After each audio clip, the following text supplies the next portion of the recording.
by the time it got dark, I started to see things which were not there. So I saw puddles on the road which were not there. Hallucinating.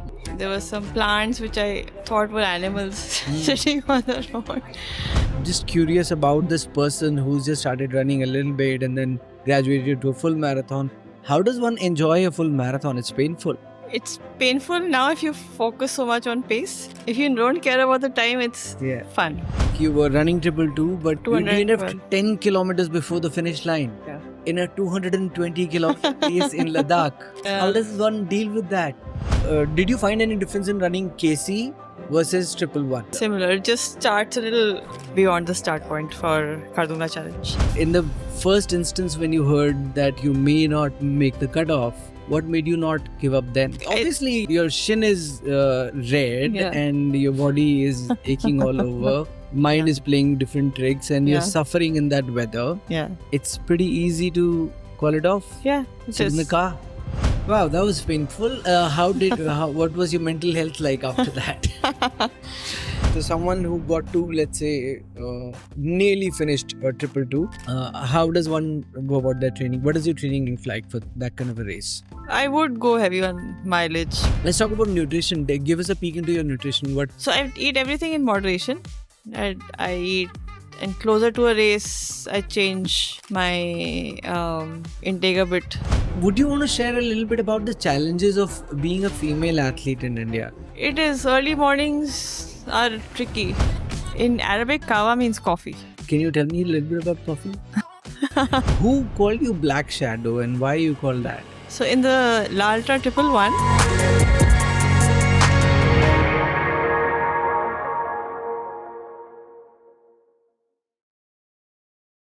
welcome, ladies and gentlemen, to the Find Your Ultra podcast, your favorite podcast that helps you find your ultra. This conversation is with an ultra runner indeed. She's one of the leading ladies of Indian ultra running. I'm talking about Shikha Pahwa. She's definitely one of the OGs of the Indian ultra running scene. She's been running for over 2 decades and she's completed multiple marathons and ultra marathons. She's been a podium finisher at the country's biggest running event, which is the Tata Mumbai Marathon. She's been on the podiums of many ultra races across the country, and she's also been the finisher of La Ultra 111. That's a 101 kilometer race that happens in Ladakh. And as if that wasn't enough, she went on to sign up for 222. So that's 222 kilometers. She's also done the Khardung-la challenge. The 222 race is quite a story because she did manage to DNF it somehow 10 kilometers before the finish line. So that's a spoiler, but it's quite a story to look forward to. Shikha comes across as a very shy and introvert sort of a person, so she does not easily reveal much about herself and her journey. But so it was a bit of a challenge, but we tried to do our best. And also the fact that we recorded this at her... She's also an entrepreneur, by the way, and this episode captures her entrepreneurial journey as well. She used to run Qahwa Café at SDA markets. So those who are from Delhi must be familiar with that name for sure, because I was around for about a decade. And now she runs this place called Herb Kitchen. We've tried to ask her about all of this. This episode was recorded at her cafe, Herb Kitchen. And of course, as you would expect on a working day, there were people around, there was noises of different kinds, doors opening and closing. Apparently the cafe is doing really well. If you just ignore those little aspects, this conversation is quite amazing. You will love it. I enjoyed hearing from a seasoned ultra runner her stories, and somebody who does not brag too much, and somebody who does not underplays her achievements and stuff. It's nice to listen to those kind of people. So without further ado, here's Shikha Pahwa and me in the Find Your Ultra podcast. Indulge away. Shikha Pahwa, welcome to the Find Your Ultra podcast. Thank you. Thank you for making time. My pleasure. It's a lovely place. You've been recommended by so many people. You're a part of our community, but completely unknown to so many people, despite being an amazing runner. So yeah, I'm so glad we are talking. And I usually do research for all my guests, at least a little bit, as much as I can. In this case, I've had no chance to do any research whatsoever, and not even the documentary that's out there on JioCinema. So it's good. I'm excited in a way to learn more about you from you. So wonderful. You've been running, I think, for 2 decades now, or 3 is it? No, not 3. About 16 years. About 16 years. Yes. Okay, great. Now, before we get to know the person's mission and what they are up to and what they've been doing, on this podcast, we get to know the person themselves first. So please tell us a little bit about you, where you were born, where were you raised, and what was your upbringing like? Okay. So actually, I was born in Africa. What? Yeah. Although I was there only for about 2 months. Okay. And since then, I've been in Delhi. So 2 mahine ka bacha then got onto a free flight and came to India. Yeah, but it was Nigeria. Just Okay. Do you think your running has to do anything with that? Like you were born in a place that It- breeds runners. it kicked off very late, if that was the case. But because Okay. initially I had no inclination to any sorts of sports. But So how come you were born in Nigeria? What were your parents my doing there? grandfather was working there, Mhm. so my mom was also there with him. Mhm. So That's how you were in Nigeria. Okay. And but you came to India when you were 2 months Yeah, old. yeah. Okay. So Yeah. pretty much all your upbringing, schooling was here. everything, yeah. Tell us a little bit about that. Where did you study? What did you study? So I studied in Birla Vidya Niketan, then BCom in Delhi University, and Masters in Leeds University. Masters in Leeds University. Leeds University, Leeds UK. University, yeah. Oh, brilliant. What Yeah. year was that? 2006.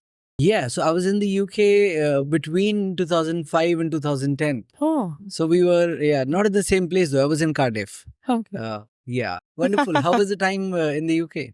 Good. I think half the population in the university was Indians, Yeah. and the other half almost Chinese.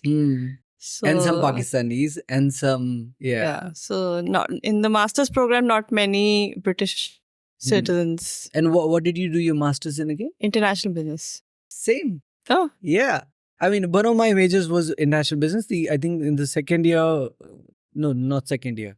एक ही 2 साल की होती है वहाँ पे. But I did my dissertation in project management. Yeah.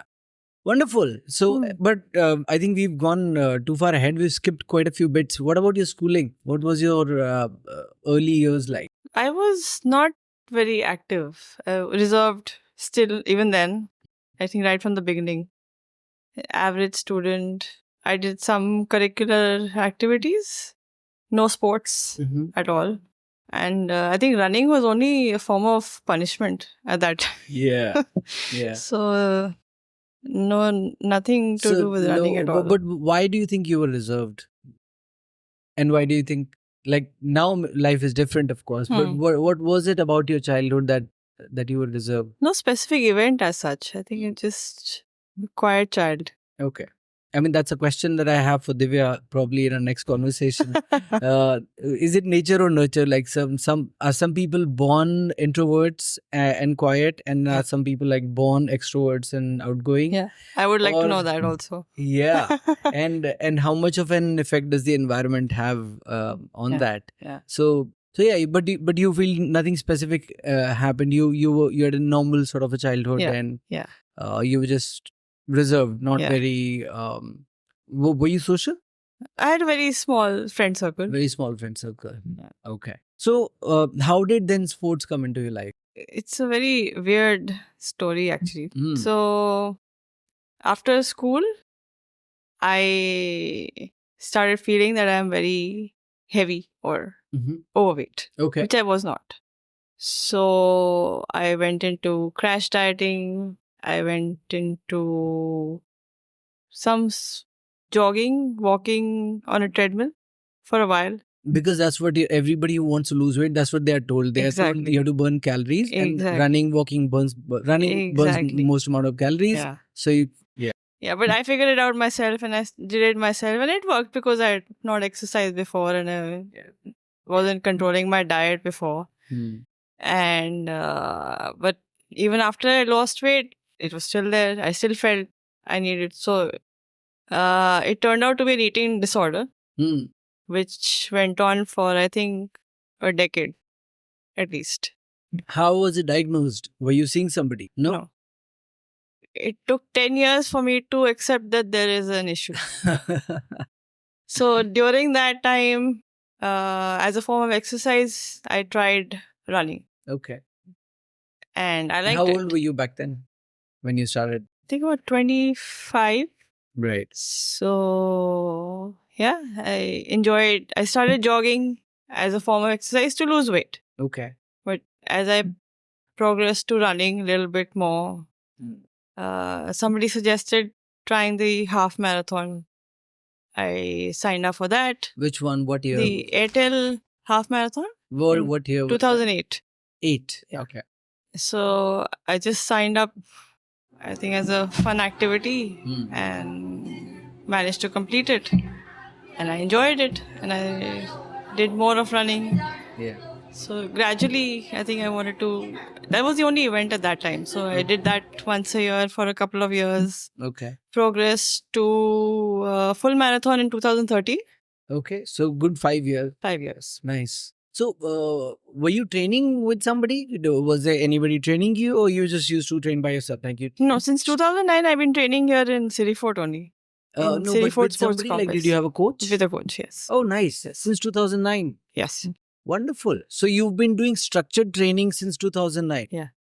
Which is your interval workouts, tempos, and your long runs, and not running in detail as much now as at that time, but more focus on strength training since then. So that's an aspect I want to get into as well. So since 2009, you've been training with a coach for strength training, not and running. Yeah. But at that time, I think mileage was more important. I wasn't concentrating on speed. I was more focused on finishing. Okay. And you did your first then full marathon? It was Tata Mumbai Marathon. Yeah. Okay. Tell me about your first running event. What was it like? The Delhi half marathon? Yeah. At that time, I didn't use a watch, which was great. Yeah. I just aimed to finish it. Whichever time was not an issue.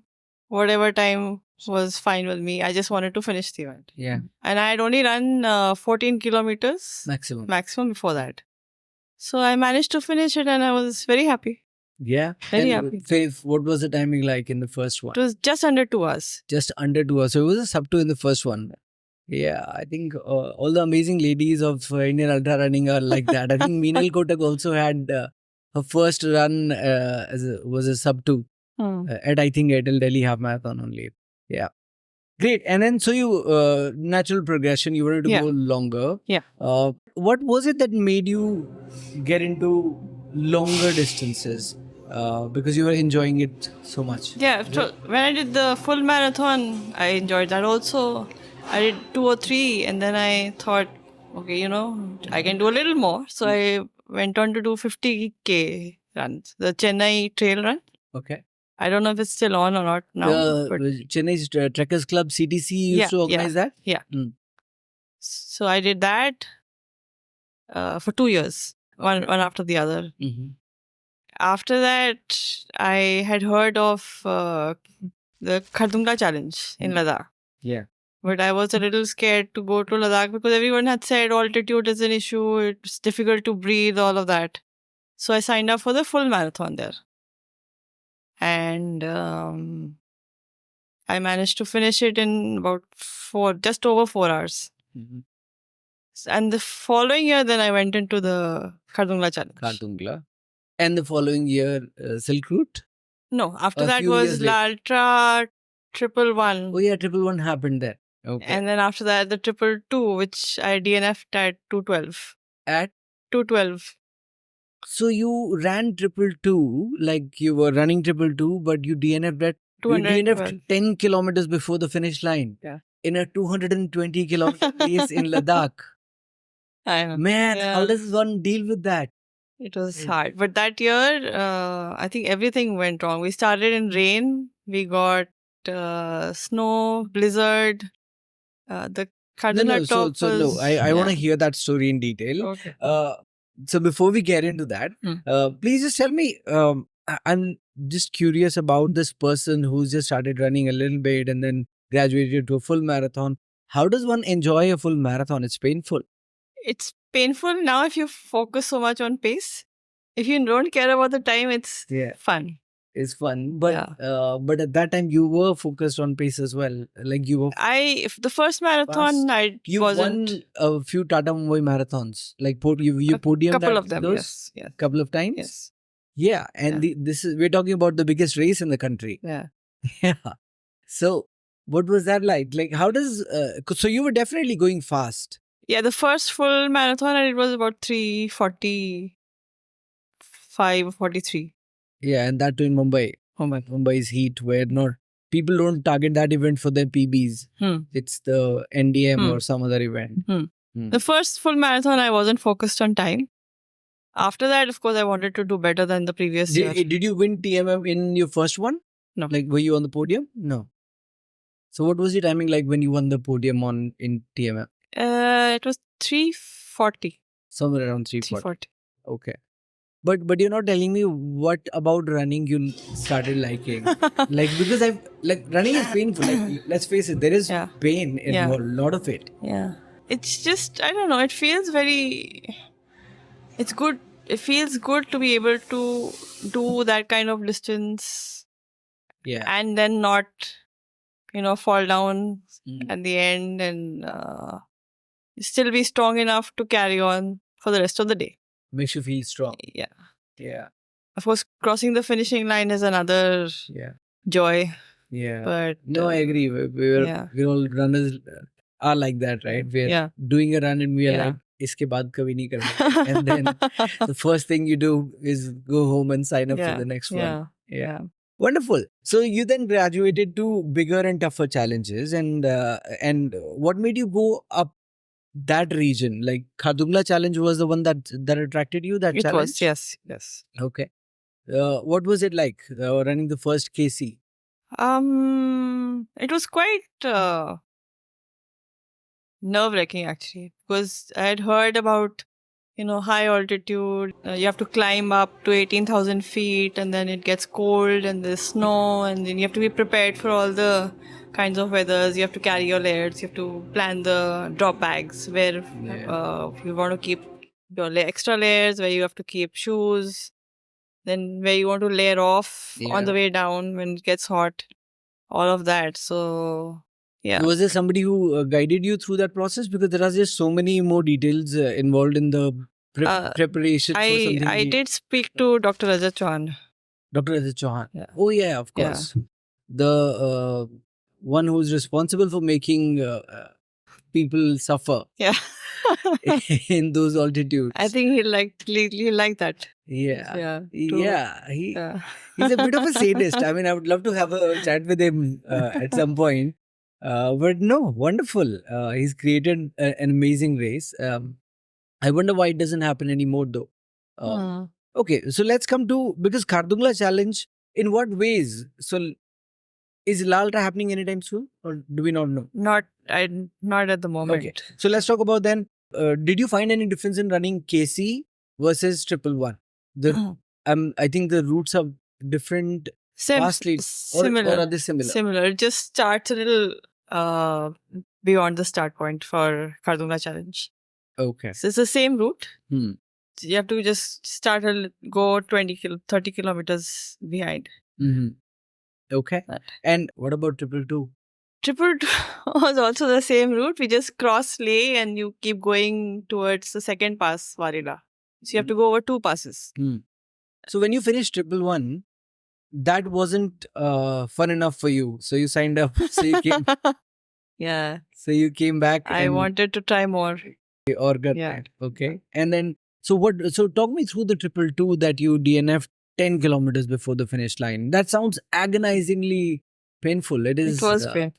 It's almost like a test match that you've played so well for 5 days and you're on the verge of winning, and then a draw happens or you lose or something. Yeah. Definitely not a draw. Yeah, feels like a loss. But what happened? Like how did the race go? Talk us through that race. So it was August 2019, and it was supposed to be sort of warmish weather. Higher up, of course, it gets cold. Yeah. But we started in The day it was supposed to start in the evening, there was heavy rain. So we started in rain and it didn't stop for a few hours. And then once we started to climb up higher up, it started snowing. So by then all our gear was wet and I wasn't prepared for But it rain. usually doesn't snow around that time? Not that kind of snow. It Okay. was it- heavy snow and Was it the same year they introduced 555 as well? yeah. It was, Okay. Where Praveen was also there? My Yes. friend Praveen? Yes. Okay. Yeah, so by the time we got a little higher up, all the gear was wet. Shoes were wet, and we didn't have any change for that because we weren't prepared for rain. So I think a friend of mine had given me his jacket. He had DNF'd already, so he lent me his jacket. What's his name? Gregor is from Norway. Okay. He also attempted 222, but Okay. he DNF'd earlier. Alright. After that, as we climbed up, it was snowing. There was about 10 inches of snow. We had to walk through. The temperature dropped to about minus 30. 10 inches of snow. Wow. And yeah, so shoes was totally soaked. And I had never walked in snow, so I fell a few times. It just slipped. There were patches of water, ice, snow, mix of everything. And I think by the time we reached about 72 kilometers, I had a pain in my shin, like a sharp pain. Uh-huh. And I got it checked by the Do medics. you even, like in those temperatures, do you even feel your shin? Like, Oh yeah, yeah. Like, do you feel parts of your body? Yeah, it was freezing cold. Mm. But I didn't think I would. 72 was the Khardung-la top cutoff. I didn't think I would make the cutoff in time. And I think my watch had stopped working at that time. So I didn't know how much time was left. And yeah, we kept walking up. Reached the Khardung-la top, made it in time, got checked by the medic. They didn't find any problem as such. So kept going. Downhill, usually I find easy. That's where I make up my time. But here, since it was snow, it was all slippery. Yeah. So that was even harder to go down. So again, slipped a few times. And so there was a reddish color coming on my shin. And it seemed to be a stress fracture. Seem to be flaring up. Yeah. So it got a little swollen. It was hurting. Took a couple of painkillers along the way. Got checked by the doctor again. They put some spray, ice, something. So, But and then- SpO2 levels were fine. Yeah. Okay. All that was fine. Just mentally completely drained because it was. And what kilometer are we at now? So coming down about 80-ish. Okay. After that, it got a little clear. Once we hit the road, then my crew was. We get a crew of 3 people at 87 kilometers. So my crew was waiting. And they come in the car behind me from there on. So they were very happy to see me because a lot of people had DNF'd by then. Right. So then they didn't know if I was coming hurt, and they knew I was hurt. So again, I had to get checked. By then, the shin was a little bigger. So after a short break, kept going, reached late. I was 111. After that, kept going. I think I didn't take a very long break. People were taking a break at the rest house. I stopped for about 20 minutes or so. Okay. And that was one mistake I made because then we carried on. By the time it got dark, I started to see things which were not there. So I saw puddles on the road which You were were not there, hallucinating. hallucinating. And there were some plants which I thought were animals sitting on the road. Yeah. So at that time my crew said, you just... What animals did they look like? I don't remember. I think a rabbit or a Okay. tortoise, those kind of things. Okay. And Yeah, so my crew said, take a break, you need to sleep. So I got in the car and slept for about half an hour. Started moving again. And it was pitch dark. Only the car headlights were... That was the only light there. Yeah. And... But you also had moving- your headlamp. Or you weren't wearing one? You didn't need one because there were cars? Just the crew car behind me. Okay. I had it on, but I think the light behind was a brighter one. Okay. So it helped. Sure. But while walking through the night, it was just a straight road to the next pass. It just endless, looked endless in the horizon. So my crew, I was falling asleep. And I was, swaying, so they could see that my eyes were closing. And so one by one, they started to come with me, walk with me, chatted, trying to wake me up. And they took turns. Who was your crew? There was one local girl and one driver. And the third one is a girl from the hills, Milam Shah. She's in the US right now. Okay. Right. So, yeah, they took turns until we reached the next guest house. And it was morning by then. Then I had to take a break because my chin was very painful by then. Got checked. Dr. Raja Chauhan was there at the guest house. So I got checked. He said to rest for a couple of hours and then we'll see. So I got ice. I put it up, lifted up. Slept for about 2 hours and my crew woke me up. What was the cutoff for that 11? Triple two. 111, sorry. 222.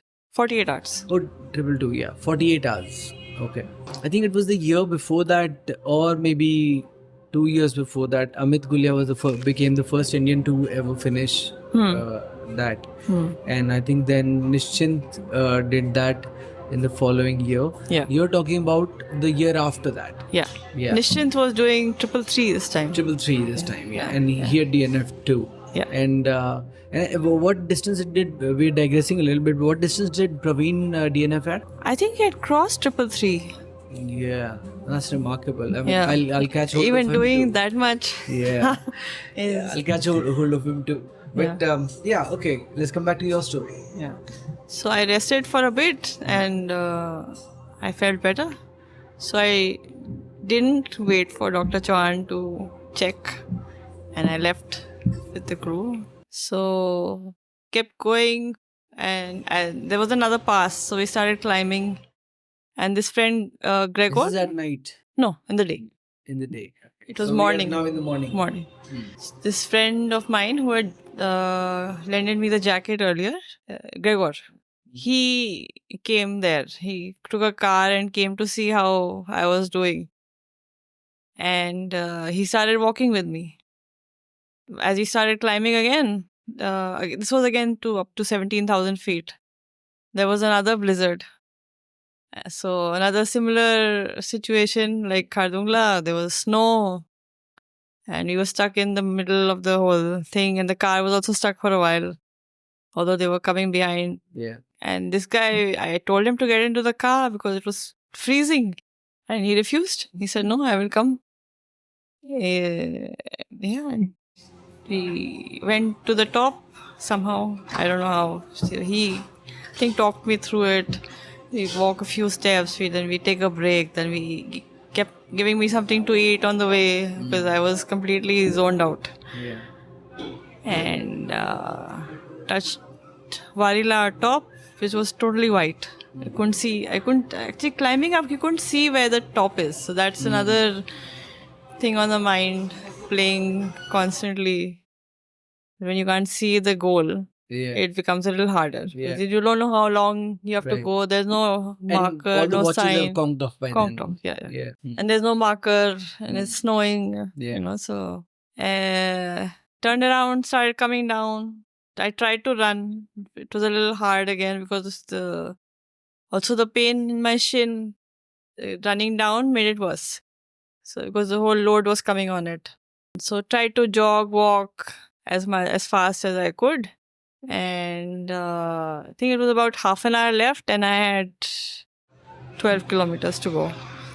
So the core crew for the race, they started to come to me and say, it's not going to, you won't make it in time. So it's better if you rest your foot, get into the car, we'll go, instead of making it worse. But the calculations would have begun a lot earlier, Yeah, not in yeah. the last 12 kilometers only, right? Yeah. They had come once before. I just wanted to continue. Even now, when they said, I said, no, it's okay. I will be late, but I want to reach the finish line. But I wasn't thinking clearly. And from their point of view, of course, they couldn't be around me because they had to go ahead for the other runners. Sure. And it was getting dark. So they couldn't leave me there. They couldn't go ahead. So after a couple of times, I agreed to get into the car. Wow. And Gregor was with me the whole time. In the first instance, when you heard that you may not make the cutoff, what made you not give up then? I thought obviously your shin is red and your body is aching all over. Mind is playing different tricks and you're suffering in that weather. Yeah. It's pretty easy to call it off. Yeah. Sit in the car. I felt like I could, since it was downhill, I could run it and then I could be faster. So I would make it. So I wanted to give it a shot. But it didn't make any sense, of course, from, Okay. Yeah. Wow, that was painful. What was your mental health like after that? So the next day, Gregor and I were sulking in some restaurant, thinking of how we won't come back again. He was telling me what he did wrong. I was telling him what I did wrong. Yeah. And it was tough. Okay. Who called you Black Shadow and why you call that? So in the La Ultra Triple One, there was a person in the core crew by the name of Mukul Oberoi. So I didn't know until I saw the Instagram post he had made about me, calling me Black Shadows.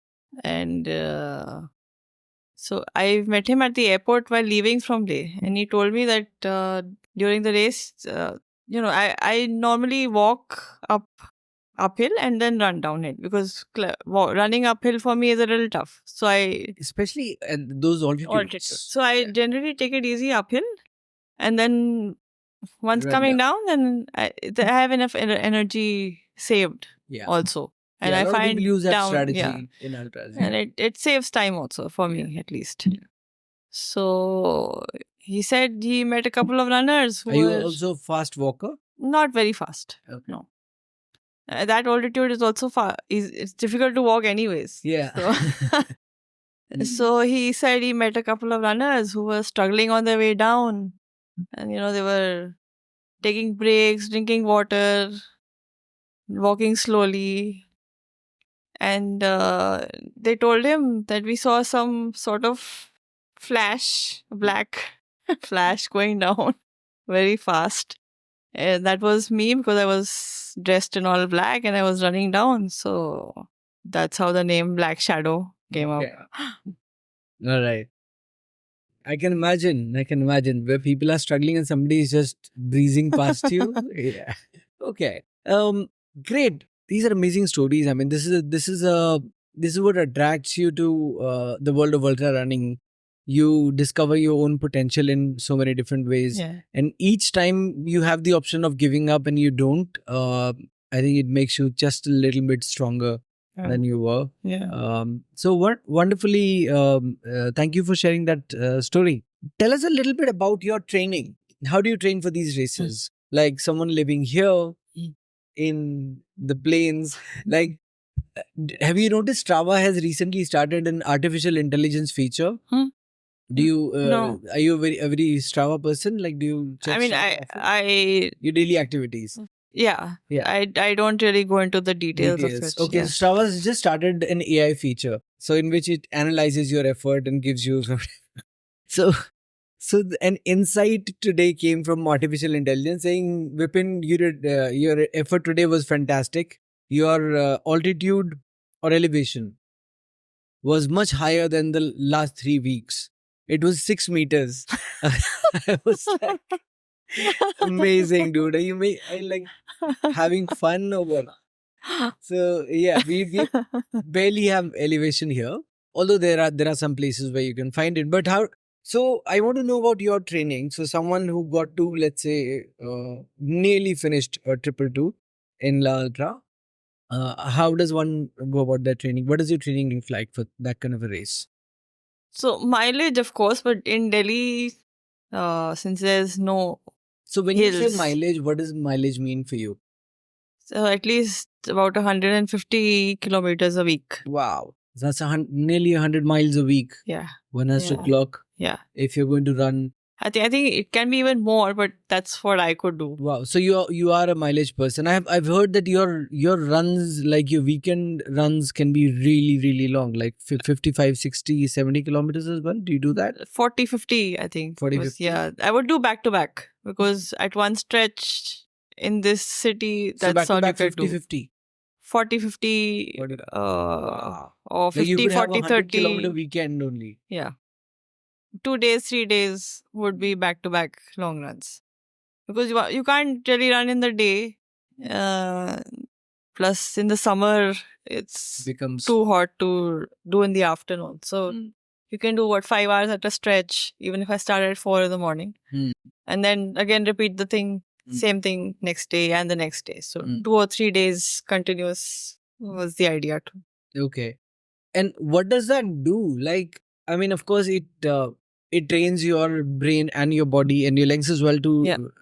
mainly brain as well, and the cardiovascular system, of course, to run on tired legs. So वो Yeah. जरूरी है. Yeah. But why don't you believe in the other structured training side of things? Because some coaches believe that you should not go beyond your long runs should not be longer than 35, 40 kilometer types. And even I think not Courtney, but one of the world champions. I think I'm blanking out on the name. Camille.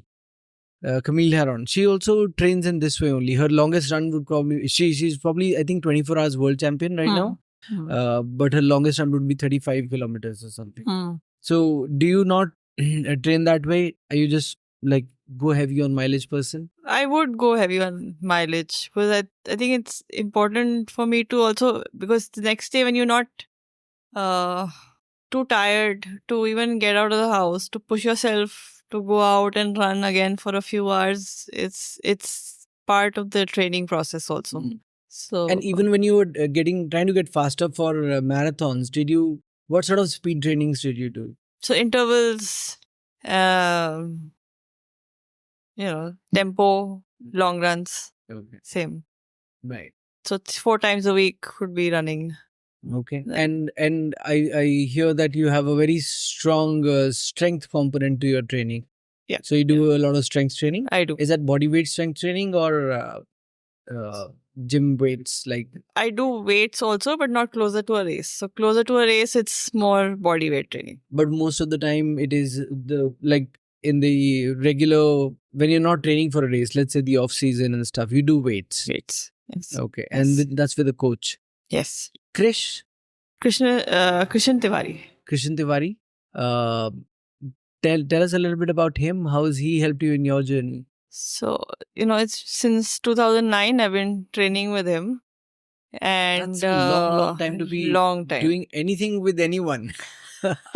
Yeah. Yeah. So it's been part of my routine since then to train him with him. It trains in a group, so you're doing your own thing, but there are others also Give working us a out. peek into what your strength training looks like. Like, what do you do? Do you do body parts based training like people do in the gym, or is it running specific mobility? It is also running specific for me because I need to. I have a weakness in my left leg, so I need to work more on single leg training and glutes, quads, all of that. And he's helped you identify that weakness. Yeah. Okay. And do you also go to physio? Do you have a physio routine? Yes. Who do you go to? Paridhi Ojha. Paridhi Ojha. Yeah. I know Paridhi Ojha. Yeah. Like, she doesn't know me, but I know. Okay. Yeah. Nice. Okay, let's say someone wants to do an ultra, a train for an ultra, someone who's just started into the running scene and wants to do an ultra. How would they go about building up, share some principles about building up to 100 miles? उन्हें अपना training plan बनाना है, so what would that look like? Like share some broad principles that they can use to like make a training plan for themselves. I think again mileage, gradual increase in mileage, and strength training has to be What's there. gradual? 10%? 10% I guess would be there. Okay. It really depends on the person. Some people can manage to do more distance faster. Some people take a longer time. These days, everyone is doing ultras right after their half marathons. Yeah. So I don't know. Yeah, but I think whatever pace they take, strength training needs to be done with it, because I've seen people going for running only and then getting hurt or some injury Yeah. because of lack of strength. And then being Yeah. off the sport completely. Yeah. So what do you think has kept you in the game for so long? Because people come and go. People do really well for 2 years and then they disappear from the sea. What has kept you going all these years? I think picking one challenge after the other. Mm-hmm. And I do limited races in the year also. So yeah, I mean, that's what people do as well all the time. Like people sign up for one race after another and they end up doing too much. Yeah. But yeah, challenges do keep you hooked to the sport. But how have you managed to stay injury free, or have you been injured quite a bit? I haven't been injured. Of course, Laltra, I had got a stress fracture and a ligament tear in the ankle. So okay.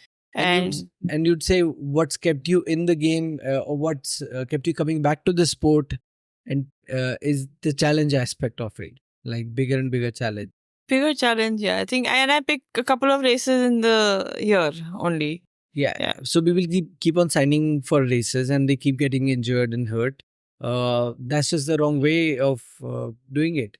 Let's talk about nutrition. Give us a peek into your nutrition. How did you learn about it, and what is your nutrition strategy? I think initially when I started running, I just wanted to lose weight. So I was exercising more and eating less. Which is a recipe for disaster, isn't it? Yeah, it is. Your body becomes malnourished and you get more injured and your recovery becomes slower. Yes. Yeah. So slowly I realized that I can perform better if I improve my nutrition, which is what got me out of the eating disorder also. Okay.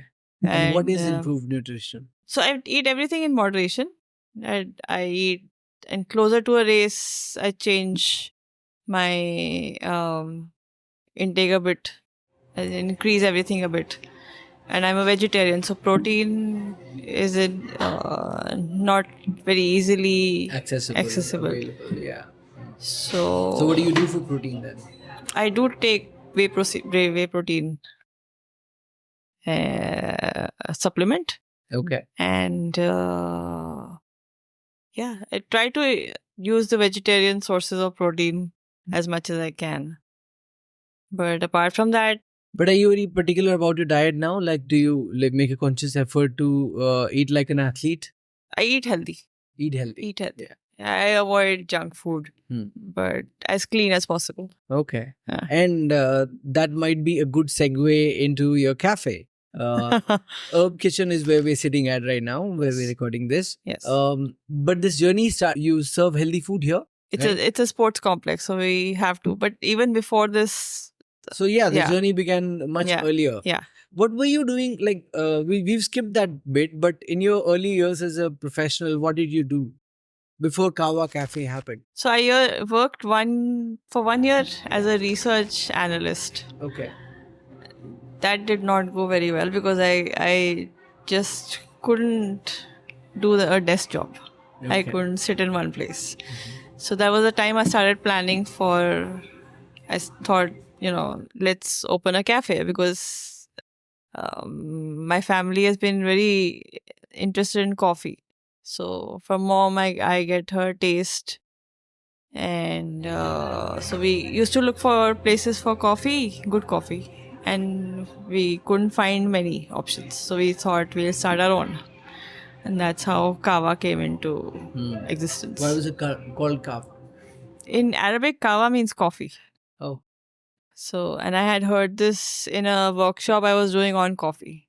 Okay. So when I heard it, I thought, okay, this You were attending sounds the workshop or conducting the workshop? Attending. Attend. I was learning about coffee at that time. Okay. Yeah. All right. Can you tell me a little bit about coffee?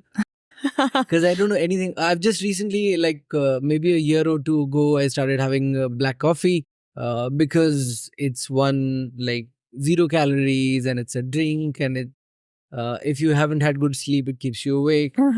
These are the reasons. But when I started drinking black coffee, like even until recently, I couldn't make out any difference between different coffees. मुझे कहीं की भी black coffee दे दो आप, मुझे same ही लगती है. But of late I've started like developing a taste for it and even the smell. But what would you say to a beginner?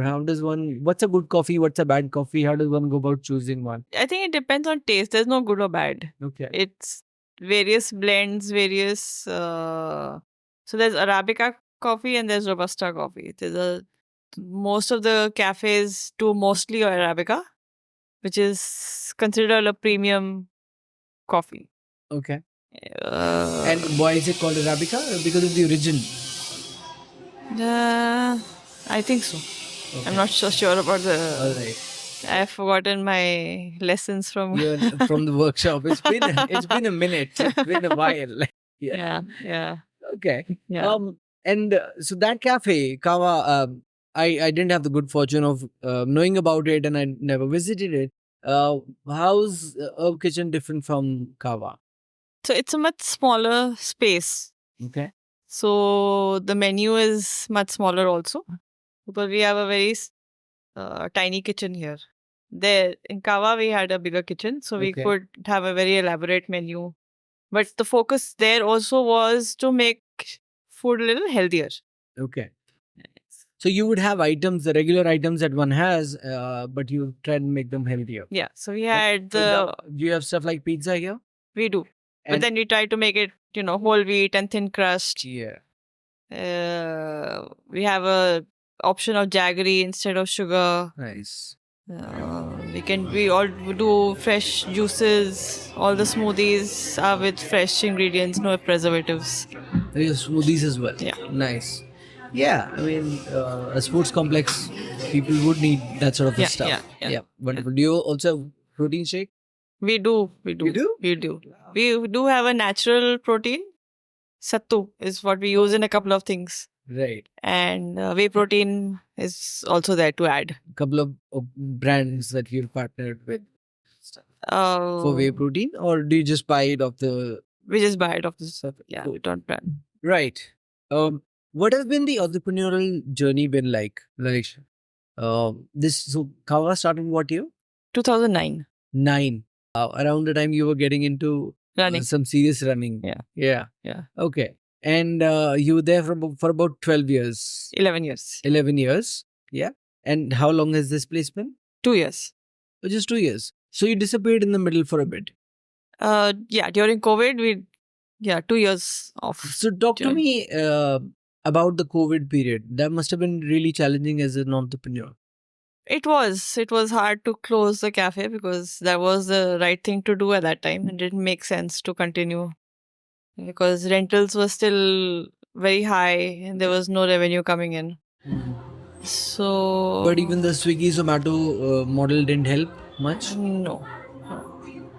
Plus in the place where we were, for a while they weren't allowing the delivery people to come in. SDA? Yeah. Okay. All right. So it was shut into 2020? 2020. December 2020. Okay. And then it took a couple of years to sort of regroup and decide what you want to do. This place also was through a tender, so it took a very long time to get. So initially they were giving us a space inside the complex, which was towards the dead end. Didn't make any sense, so we had to give in an application as to shift it to a space on the outside, which was this one was not even a space. This was an entrance to the building. Right. So to get that and for permission for that and the electrical and permission for everything to be done, that took about a year. Yeah. By the time And how's the place doing? I Pretty see you doing good. very well. We've been interrupted so many times. it is doing well, yes. Yeah, nice. Is there anything, Shikha, you would like to share that I haven't allowed you to share yet? I think I just noticed people jumping into longer races really fast. So a lot of people have come to me and asked, how long should it take? I've done my first 42. Can I do an ultra now? So I try to explain that, from my point of view, from my experience, it's better to wait, take a little time, do the distance, then go on to the dues. But I see most people just jumping from one distance to the other. So. And that's not the right approach. It may, some people might be able to even do it, but I don't know how it impacts the body. Yeah. I'm not so sure. From the longevity point of view. Right. Yeah. No, you're absolutely right. In fact, I have a friend, Pankaj Madan, who I've done a podcast with. He's gone from 5 kilometers to 100 miles.